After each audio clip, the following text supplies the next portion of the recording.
आप देख रहे हैं ARS न्यूज़। मैं हूं इबादुर रहमान सत्ती। नाजरीन, आज हमारा प्रोग्राम होगा ईद के हवाले से, ईद स्पेशल।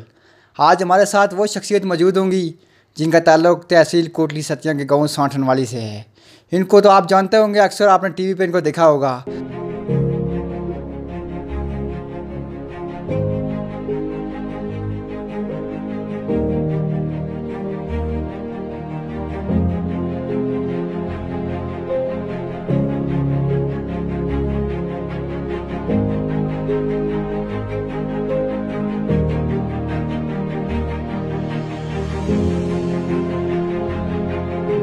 मेरी मराद Rawalpindi Islamabad union of journalist के साबिक सदर सीनियर सहाफ़ी वक़ास सत्ती साहब आज हमारे साथ मौजूद होंगे। सर, सबसे पहले आपका शुक्रिया, आपने टाइम दिया। शुक्रिया की क्या बात है, आपका शुक्रिया कि आप आए। सर, मेरा पहला सवाल आपसे ये है कि कोटले आपको कितना अरसा हो गया सहाफ़त में? सहाफ़त में तकरीबन 20 साल से ऊपर हो चला है। 1999 से लेके तो अब आप देख लें 20 साल से ऊपर अरसा हो गया। इस दौरान बहुत सारी न्यूज़ एजेंसीज़, रोज़नामे, अखबारात, उसके बाद बहुत सारे TV चैनल्स, उसमें मैंने काम किया। और ARY के और समा के अलावा तकरीबन हर जगह ही मैं रहा हूँ। सहाफ़त के दौरान आपने बहुत से कवरेजें की होंगी। कोई ऐसा वाक़या जो आज तक आप उसको भुला ना सके हों? वैसे तो बहुत सारी हैं चीज़ें हैं, लेकिन 2-3 चीज़ें ऐसी हैं जो मैं समझता हूँ कि वो लाइफ टाइम स्टोरीज़ होती हैं। एक, जब 2012 में उसामा बिन लादेन का एबटाबाद वाला जो इंसिडेंट हुआ, तो उस दिन रात को मुझे अच्छी तरह याद है कि वो हफ्ता था और उस दिन मुस्लिम लीग काफ और पीपल्स पार्टी के दरमियान कोई नेगोशिएशंस हो रही थी। अवान सदर में आसिफ अली जरदारी साहब के साथ कुछ मुज़ाकरात थे। तो मैं एक्सप्रेस TV में था, तो मेरे उस वक्त ब्यूरो चीफ थे आमिर इलियास अना साहब। उन्होंने मुझे कहा कि ये चौधरी शुजात वगैरह कोई प्रेस कॉन्फ्रेंस करेंगे तो वो कवर करके तो आ जाना। रात तकरीबन 12:15-1 बजे का टाइम था। तो उस प्रेस कॉन्फ्रेंस के दौरान मैं था, तो वहीं पे मुझे इनकी कॉल आई आमिर साहब की कि बिलाल टाउन एबटाबाद में कोई हेलीकॉप्टर गिरा है, तो वो अगर कवरेज कर लो तो सुबह वापस आ जाओगे, तो कल तुम्हारी वैसे भी छुट्टी है। तो मुझे ये आज़ाद हासिल है कि सबसे पहले जो DSNG वहाँ पे गई थी, एक्सप्रेस TV की गई थी और मैं उसके साथ वो रिपोर्टर था। तो हमारी जो DSNG थी उसकी एक्सेस सिर्फ उसी DSNG की थी वो बिलाल टाउन में। और वो जो आपको अगर अक्सर वो फाइल फुटेजेस में जो एक भीनी एक वो नज़र आता है, वो कंपाउंड उसामा बिन लादेन वाला जो नज़र आता है, तो वो हमारे कैमरामैन ने बनाया था, एक्सप्रेस के कैमरामैन ने बनाया था। वो फुटेज किसी और के पास नहीं थी। और वहाँ पे मुझे जो खुशी ये होती है कि उस वक्त का अमेरिकन प्रेसिडेंट बराक ओबामा ये प्रेस कॉन्फ्रेंस कर रहा था कि हमने एबटाबाद में उसामा बिन लादेन को मारा है, तो उस TV की दूसरी विंडो पे मैं खड़ा था। मैं कह रहा था ये वो कंपाउंड है जहाँ पे वो ऑपरेशन हुआ, वो किसी के पास नहीं था। इसके अलावा पॉलिटिकली बहुत सारी चीज़ें हैं, कौन आया कौन गया, लेकिन जो मुझे एक जो थी, जिस खबर के ऊपर मैंने अपनी नौकरी दाव पे लगाई थी, वो थी कि आसिफ अली जरदारी पाकिस्तान के नए सदर होंगे। उस खबर का फ़ाद हुसैन साहब जो डायरेक्टर न्यूज़ थे उस वक्त, उन्होंने मुझे कहा, वैसे सोर्स मोस्टली पूछते नहीं होते, आपकी क्रेडिबिलिटी होती है, तो उन्होंने मुझे कहा क्या सोर्स है। लखानी साहब पूछ रहे हैं क्या सोर्स है। पहले मैंने नहीं बताया, लेकिन जब मुझे पता चला कि ख़बर नहीं चल रही, तो मैंने उन्हें बताया कि ये सोर्स वही है जो ख़ुद बन रहा है। तो ये वो वाली ख़बर है। मुझे और भी बहुत सारी है, लेकिन ये 2 चीज़ें मेरे जहन में हैं। वो हो गई, अब कई साल हो गए, लेकिन है। बाकी और इस तरह कई इंसिडेंट हुए। मैंने वार जोन में बड़ा वो काम किया है, और बहुत सारा ये लोअर दीर, अपर दीर, स्वात, इधर मैंने बहुत सारा मैं गया हूँ, मुझे वहाँ बहुत मज़ा आया है। और इसके अलावा जो जब धमाके होते थे आज से 10-15 साल पहले, वो भी एक जो ज़माना था, मैं एक्सप्रेस में ही होता था, बड़ा तकलीफ़देह ज़माना था। एक मैं आपको छोटा सा वाक़या बताऊँ, मैरियट का धमाका हुआ, तो वो मैं और एक मेरा दोस्त है शहरियार ख़ान, वो 92 में होते थे, आजकल वो रेस्ट पे हैं, प्रेस क्लब के प्रेसिडेंट, नेशनल प्रेस क्लब के वो प्रेसिडेंट रहे। हम दोनों इकट्ठे एक ही इदारे में थे। तो अफ्तारी करके हम बाहर दफ्तर से बाहर हम आए, तो हमें ब्लास्ट की आवाज़ आई। तो वो ज़ाहिर है हम तो रिपोर्टर थे, तो उस वक्त लोग गए हुए थे, मोस्टली वो नहीं थे। तो हम DSNG लेके निकल गए मैरियट की तरफ। जब हम जा रहे थे तो उसको वो कैमरे की प्रैक्टिस थी, वो कैमरा लेके तो वो शूट करना शुरू हो गया। मैं बीपर पे शुरू हो गया।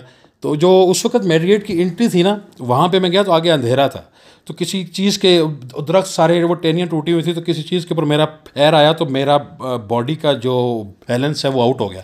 एक हाथ नीचे करके मैंने जब वो उठाया तो वो किसी बंदे का हाथ था, दूसरे फ़ोन पे मैं वो बीपर दे रहा था, लेकिन वो फाद साहब जो हमारे डीएन थे वो, मैं थोड़ा सा मैंने वहाँ फंबल किया, मैं रुक गया, आवाज़ से भी मेरी पता लगा, तो वो एकदम वो एमसीआर में बैठे थे, उन्होंने पूछा क्या हुआ, मैंने कहा कि सर ये ऐसे है।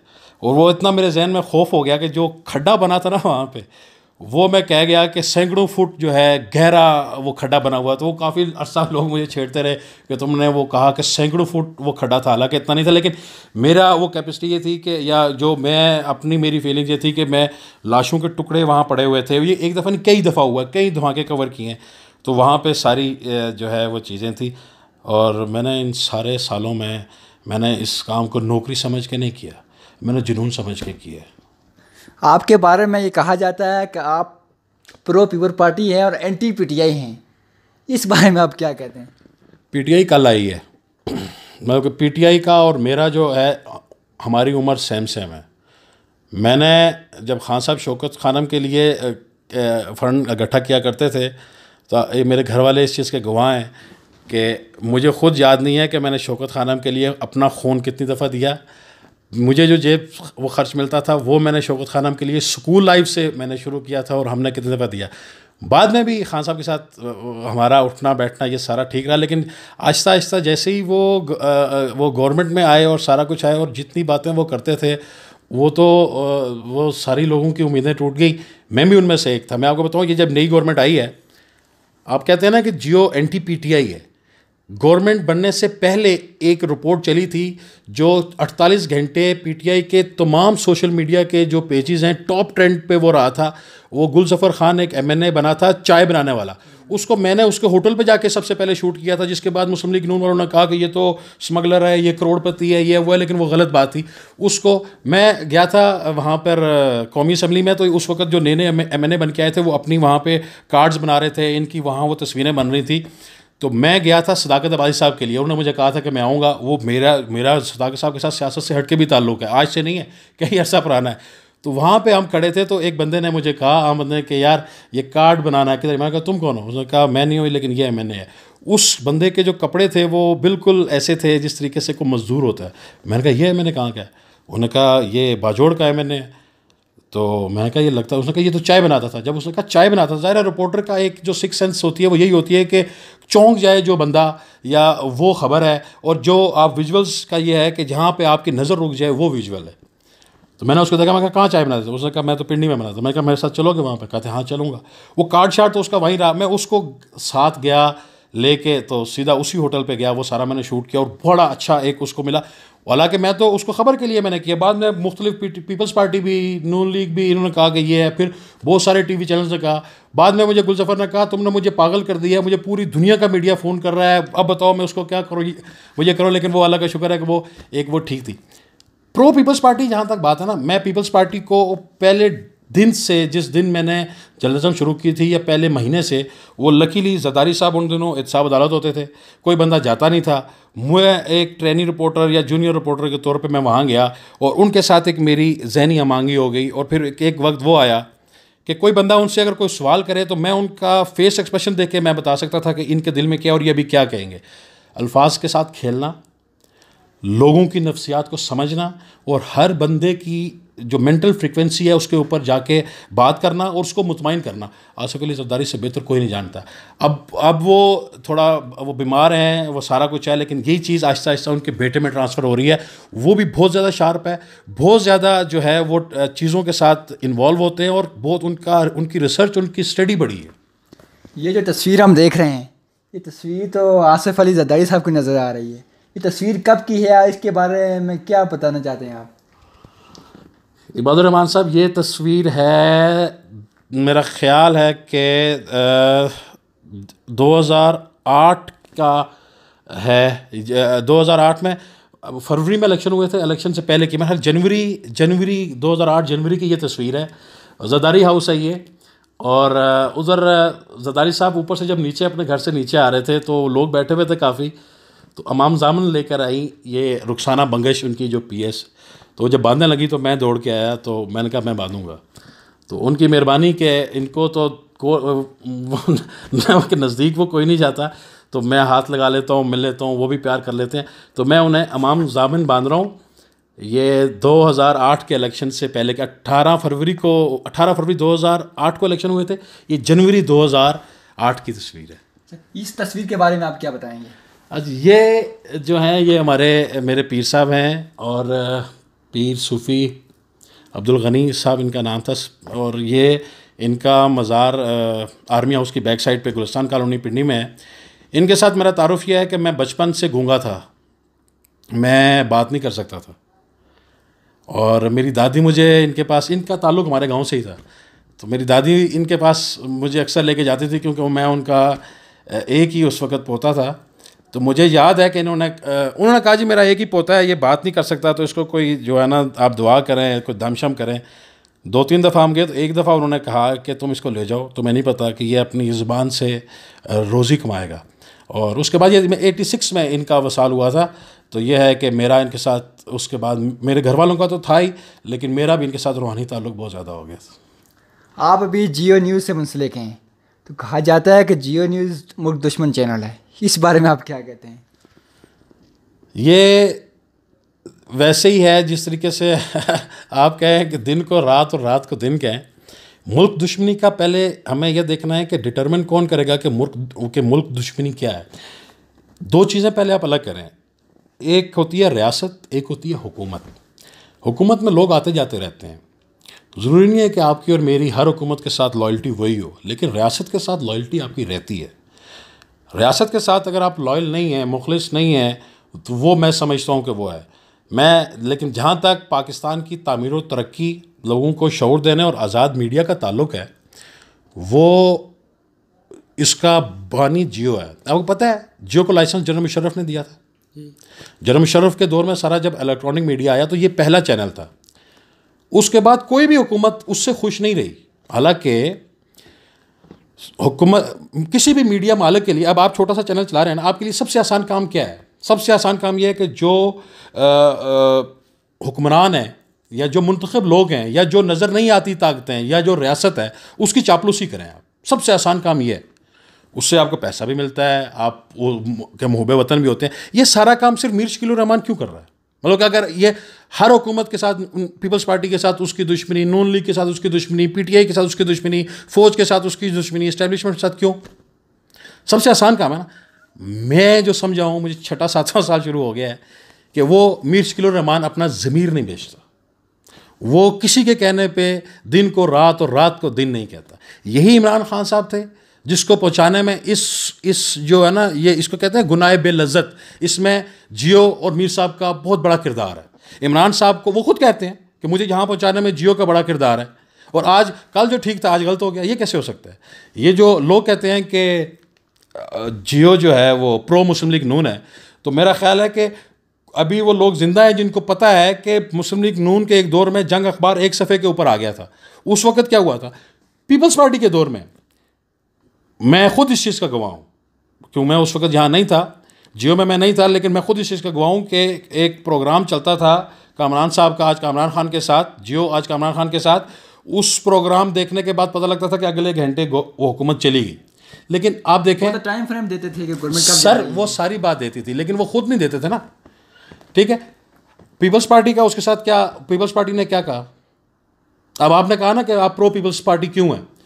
जितनी बर्दाश्त पीपल्स पार्टी में है वो किसी और में नहीं है। पीपल्स पार्टी में बहुत सारी खामियां हैं। बहुत सारी खामियां क्या हैं कि जब ये अपोजिशन में होते हैं तो ये अपने हम ख्यालों पे दस्ते शफ़क़त रखते हैं, उनको अपने करीब रखते हैं। जब अवान इक़्तिदार में चले जाते हैं उस वक़्त ये वो पुराने दोस्त हो सकता है साथ उनके हों, लेकिन जो उनके दुश्मन होते हैं उनको भी दोस्त बना लेते हैं।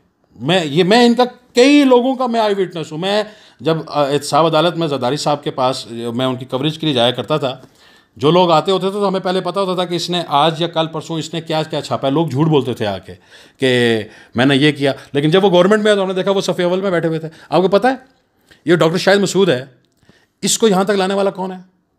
ये मैं आपके नॉलेज के लिए बता रहा हूँ। एक रेफरेंस आसिफ अली ज़रदारी पे बना था BMW रेफरेंस के, एक BMW गाड़ी इनने इंपोर्ट की थी, उसमें डॉक्टर शाहिद मसूद को एक्यूज़ड है, ज़रदारी साहब का को एक्यूज़ड है कि शरीक जुर्म है, इसके खिलाफ भी केस था। फिर इसको उठा के उन्होंने वो पीटीवी का वो एमडी लगा दिया। उसके बाद इसने आज क्या किया, पीपल्स पार्टी ने जिस पे एहसान किया वो देखते नहीं है कि ये किस नस्ल का है। लेकिन मैं एक अब मुझे जो है थोड़ा सा अंदाज़ा हुआ कि ज़रदारी साहब का जो पहले वो पॉलिसी थी अब वो नहीं होगी। मैं अक्सर चेयरमैन साहब को कहता रहता हूँ, मैंने कहा ये वही वाली पॉलिसी, उन्होंने कहा नहीं अब ये वो वाली पॉलिसी नहीं है जो पहले थी। अब जाके कुछ थोड़ा सा उन्होंने, अब आपको देखा है पीपल्स पार्टी के सोशल मीडिया में थोड़ी सी तब्दीली नज़र आई है, आपको एग्रेसिवनेस थोड़ी सी नज़र आई। जो मीडिया मैनेजर्स हैं चेयरमैन बिलावल भुट्टो के, वो प्रोफेशनल लोग हैं, वो बड़े सॉलिड लोग हैं, अपने अपने जो प्रोफेशन के बड़े ठीक हैं। अब वो मुकाबला कर रहे हैं आहिस्ता आहिस्ता और इंशाल्लाह आगे बेहतर होगा और यही खूबसूरती है ये जमहूरियत की। मीर शकील रहमान साहब की गिरफ्तारी के पीछे क्या हक़ाइक़ हैं? मीर शकील रहमान साहब की गिरफ्तारी के पीछे सिर्फ एक फ़र्द वाहिद है जिसकी वो रूह की तस्कीन के लिए ये हो रहा है, जिसकी ज़ाती सेटिस्फेक्शन के लिए ये हो रहा है। उस केस में कुछ भी नहीं है और मुख्तलिफ लोगों की मुख्तलिफ आ रहा है। मेरा ज़ाती जो दिल है वो ये है कि ये वाहिद, जो मेरी ज़ाती राय ये है कि ये वाहिद काम है जो इमरान साहब ने जो ऐलान किया करते थे वो किया है। अपोजिशन में वो कंटेनर पे खड़े होकर कहते थे ना, मीर शकील रहमान मैं तुम्हें गिरबान से पकड़ के ये करूँगा, ये वाहिद क्योंकि वो कमज़ोर आदमी है, कमज़ोर इन द सेंस कि इनके मुकाबले में कमज़ोर आदमी है। अब वो इनसे तो नहीं वो लड़ सकते ना। लेकिन एक बात जो है वो ज़हन नशीन रखनी चाहिए कि खान साहब से पहले भी कुछ लोग यहाँ पे तक वो तख्त नशीन थे। आज मुशर्रफ का कोई नाम लेवा नहीं है, पाकिस्तान वो आ नहीं सकता और अल्लाह करे खान साहब अपना टाइम पूरा करें, उन्होंने भी चले जाना है। उनको जो अपने ये है ना ज़ाती लड़ाइयाँ नहीं बनानी चाहिए, मेरिट के ऊपर बात करनी चाहिए। जब अगर उनकी बात करते हैं, अगर वो कोई अच्छा काम करते हैं, वो जियो नहीं चलाता तो वो मीर शकील रहमान का वो कसूर है। लेकिन अगर वो करते ही कुछ नहीं है, उन्होंने जो वादे किए थे वो नहीं किए, वो अगर नहीं दिखाएंगे तो वो आवाम के साथ दो नंबरी होगी, इनके साथ ज्यादती होगी। जियो का या मीडिया का काम है लोगों को सच दिखाना। वो कोई भी करे, जायद नवाज शरीफ करे, शायद खान अब्बासी करे, जरदारी करे, बिलावल करे, इमरान खान करे, वो कोई भी करे। कोटली सतियाँ की तरक्की में सहाफ़ी बिरादरी का क्या किरदार है? ख़ास तौर पर आप क्या किरदार है कोटली सतिया की तरक्की में? देखें, सहाफ़त का या सहाफ़ी का तरक्की के हवाले से कहना कुछ इतना सूटेबल या मुनासिब नहीं है। लेकिन एक चीज़ ज़रूर है कि मैं जिस वक्त से जर्नलिज़म कर रहा हूँ उस वक्त इस पूरे इलाके का बल्कि मरी से एक ही बंदा था, वो मुझे काफ़ी अर्से बाद पता चला, उसका नाम था जावेद सदीक साहब, जो रेजिडेंट एडिटर हैं नवाई वक्त के, वो होते थे। और फिर मैं आया, मेरे बाद फिर ये सारे अब्बासियों में भी ये जैसे काशिफ अब्बासी साहब मेरे बाद आए हैं, जब ARY शुरू हुआ वो आए। फिर एक वसीम अब्बासी साहब हैं, आजकल वो एक और जगह पे वो चले गए हैं, वो होते थे। आहिस्ता आहिस्ता कोटली सतिया से कोई बंदा वो जर्नलिज़म में था ही नहीं। और किरदार इसमें यह है कि ज़ाहिर है जब ना कोई बंदा था ना यहाँ पे एक आधा कोई रिपोर्टर होता था।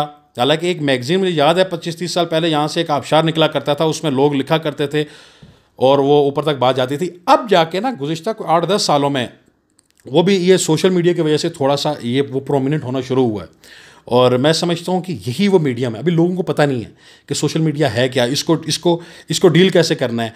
ये सबसे बड़ा वेपन है। कोई अदारा वो करोड़ों रुपए अरबों रुपए लगा के बैठे हैं ना, इसके ऊपर खर्च कोई नहीं है, लेकिन लोगों को ये पता कोई नहीं है कि ये इसको चलाना क्या है। अगर किसी को पता चल जाए कि इसकी ताकत क्या है, इसको मैंने चलाना क्या है, और इसमें भी दो पहलू हैं, मुस्बत भी है और मनफी भी है। प्लस पॉइंट यहाँ पे ये है कि जिस तरीके से सारी दुनिया में जाली और मनगढ़ंत और फेक न्यूज़ जो है ना उसका ये मंबा बनता है, सोशल मीडिया हमारे इलाके में नहीं है। हमारे इलाके में 80% जो सोशल मीडिया की खबरें होती हैं वो ठीक होती हैं। उसकी वजह क्या है? वो क्रॉस चेक हो जाती है, उसका कंपटीटर है। आप अगर एक चीज़ गलत देंगे ना तो दूसरा आपके कंपटीशन में उसको कर लेगा। लिहाजा वो जब वो क्रॉस चेक होता है तो हर बंदे को जिम्मेदारी का एहसास है। अगर यहाँ पे सोशल मीडिया पे काम करने वाले जिम्मेदारी का एहसास करते हुए थोड़ा सा टाइम और लगा गए ना, तो आपको अंदाज़ा ही नहीं है कि ये खुद कहाँ से कहाँ पहुँचेंगे और इलाका कहाँ से कहाँ पहुँचेगा। जहाँ तक आई बात क्या उसकी कि हम क्या कर सकते हैं, अवेयरनेस के अलावा, ख़बर के अलावा और हम क्या कर सकते हैं। टीवी चैनल की रिक्वायरमेंट होती है वो चीज़ जो लोग देखें। अब अगर कोटली सतिया में कोई लैंड स्लाइडिंग होती है तो कराची में बैठे हुए बंदे को उसकी ज़रूरत नहीं होगी। बकौल एक जो किसी भी कंट्रोलर न्यूज़ है किसी भी टीवी चैनल का, उसकी व्यूवरशिप नहीं है। यहाँ पे तो 10 साल पहले टीवी नहीं था। जब से बिजली आई है उस वक़्त से जो है उसके बाद आहिस्ता आहिस्ता टीवी आना शुरू और लोगों में अवेयरनेस आनी शुरू हुई। और दूसरा सबसे बड़ी बात, ठीक है मैं एक अकेला ही हूँ और अगर कोई नहीं था तो मैं थोड़ा बहुत मैं भी करता हूँ कि चूँकि मैंने इलाकाई कभी वो सियासत की है ना मैंने कभी सहाफ़त की है। नेशनल लेवल की बीट्स हैं, नेशनल लेवल की जो पॉलिटिक्स है मैं उसको कवर करता हूँ। यहाँ के लोगों ने क्या किया है, मुंतखब जो लोग हुए हैं, मैंने एक दो दफ़ा ज़रदारी साहब को कहा था, उन्होंने मुझे कहा भाई ये वोट कितने लिए थे इसने, आगे वोट कितना ले सकता है। उनका जो भी ये इवन के इमरान खान साहब का भी यही होगा कि मियां नवाज शरीफ साहब का भी, ऊपर जो बंदा बैठा है ना वो देखता है कि उसको रिटर्न क्या है। लेकिन मुझे एक चीज़ का ज़रूर अफसोस है जो मैं नहीं कर सका, और वो नहीं कि नून लीग के ज़माने में मैं नवाज शरीफ साहब का मेरे नज़दीक एक बहुत गलत इंप्रेशन और बहुत 180 डिग्री से चेंज हुआ है कि वो उसका वो इम्प्रेशन नहीं है जो कि जिस तरीके का वो इंसान है, वो बहुत ज़बरदस्त आदमी है। शाहिद हक़ान अब्बासी साहब का जो इम्प्रेशन मेरे जहन में था वो गुज़िश्ता 4-5-6 सालों में चेंज हुआ। हो सकता है मैं पहले उनके इतना करीब ना हुआ हूँ या मुझे इतना ना पता हो, लेकिन जब से वो वज़ीर आज़म बने और उसके बाद जो उन्होंने अपोजिशन की, मेरी नज़र में उनका ग्राफ यहाँ पहुँच गया है। और किसी से और फिर आप कहेंगे कि वो है। जहाँ तक PTI की बात है ना, इस दोनों में MPA साहब को नहीं जानता लेकिन मैं MNA को जानता हूँ, और आज से नहीं जानता उसको, इस सियासत से पहले भी जानता हूँ। और उस वक़्त से भी मुझे खुशी है कि जब टिकट मिल रहे थे और बहुत सारा वहाँ पे एक था कि किसको मिलेगा किसको नहीं मिलेगा, तो मुझसे उन्होंने पूछा कि मैं क्या करूँ। मैं कहा भाईजान बड़ा टिकट नहीं मिलता तो चुप करके आप MPA का टिकट ले लें और आप करें। और मेरे साथ उनका आज का ताल्लुक़ नहीं है, ये जो जहाँ बैठे हैं ना, ये मेरा घर है, मेरे वालिद साहब का घर है। यहाँ पे जितनी दफ़ा वो आया इतनी दफ़ा मैं नहीं आता साल में, तो वो उनके साथ मेरा सियासत से हट के भी ताल्लुक़ है। आपके MPA, आपकी एक MPA जो ये इस्माबियात वो हैं, वो मेरी अजीज़ा भी हैं, और हम UAE में इकट्ठे पढ़ते रहे, हम एक ही घर में रहते रहे, तो वो मेरी बहन है। तो ऐसी बात नहीं है कि क्या। पीपल्स पार्टी के साथ चूँकि मेरा टाइम ज़्यादा गुजरा है, मैंने उनको हर अदारे में मैं जहाँ जाता हूँ मुझे क्या पीपल्स पार्टी की बीट कवर करने के लिए मुझे मिल जाती है, तो उनकी मैं उन्हें थोड़ा सा जानता हूँ, वो भी मुझे जानते हैं। और ज़ाहिर है जब आप एक बंदे को कवर करेंगे तो वो एक छाप लग जाती है। लेकिन मेरे ज़रदारी साहब के साथ एक अकीदत का रिश्ता है। सियासत लोग जो मर्ज़ी कहते रहें, मेरा उनके साथ एक अकीदत का रिश्ता है। ARS न्यूज़ के लिए कोई ख़ास पैगाम? इस काम को छोड़ना नहीं है। इसमें आप दुनिया में जितनी जिद्दत आ रही है, इसको हम डिजिटल मीडिया कह लें, क्रिएटिव मीडिया कह लें, लोग इसमें स्पेशलाइजेशन कर रहे हैं, इसको आप आगे लेके जाएं और न्यूट्रल होकर कोशिश करें। लोग आप पे बहुत सारे इल्ज़ाम लगाएंगे कि आप ये हैं, आप ये हैं, आप वो। इससे आपने डरना नहीं है, आपने बिल्कुल जो है ना मुस्तकिल मिजाजी के साथ चलना है। और ये ज़्यादा नहीं है, मैं शायद एग्जेजरेट अगर नहीं कर रहा तो अभी 2 से 3 साल ये कोरोना शरोना ख़त्म हो जाए और हुकूमत की कोई लाइन और लेंथ अगर ठीक हो जाए, कोई भी हुकूमत ये हो या कोई भी आए, उसके बाद आप देखेंगे कि ये मीडियम कितना तरक्की करेगा। और जब ये मीडियम तरक्की करेगा तो आम लोग, मैं एक छोटी सी मिसाल दें, एक है सदीक नाम का बंदा, सियालकोट का रहने वाला, देहाती आदमी है बिल्कुल, ठीक है। वो मंथली कम से कम 10 से 15 लाख रुपया कमा रहा है इसी चीज़ से। और करता क्या है, कभी भिंडी पका ली, कभी आलू पका लिए, कभी क्या कर लिया, और देसी अंदाज में अपनी, आप लोग जो भी काम कर रहे हैं, खबर हर बंदा नहीं देखता। अब लोग, आपको पता है कि जो TV चैनल्स के ऊपर जितना पैसा इंटरटेनमेंट वाले कमाते हैं इतना न्यूज़ वाले नहीं कमाते, ठीक। आप 24 घंटे खबरें कौन देखेगा, क्यों थोड़ा सा इससे हट के ARS वाले भी कर रहे हैं, और भी जो लोग यहाँ पे कर रहे हैं वो इंटरटेनमेंट की तरफ भी आए। कोई भी चीज़, कोई भी ऐसी चीज़ जो जहाँ पे आप देख रहे हैं, जहाँ आपकी नज़र रुक जाए, वो विजुअल है, वो बिकेगा, वो लोग देखेंगे। कोई भी ऐसी बात जो आपके कान एकदम रुक जाए, वहाँ पे आप दोबारा सुनना चाहें, वो लोग देखना सुनना चाहेंगे, उनको करें। 2 जो बंदा 2-3 साल इस पे सर्वाइव कर गया, वो मार नहीं खाएगा। तो नाज़रीन, गुफ्तगू सुनिए आपने वक़ार सत्ती साहब की। इनका ताल्लुक़ तहसील कोटली सत्तियाँ से है। कोटली सत्तियाँ का एक बड़ा नाम है। उम्मीद करता हूँ कि आपको हमारा ये प्रोग्राम अच्छा लगा होगा। इबादुर रहमान सत्ती को इजाज़त दीजिए।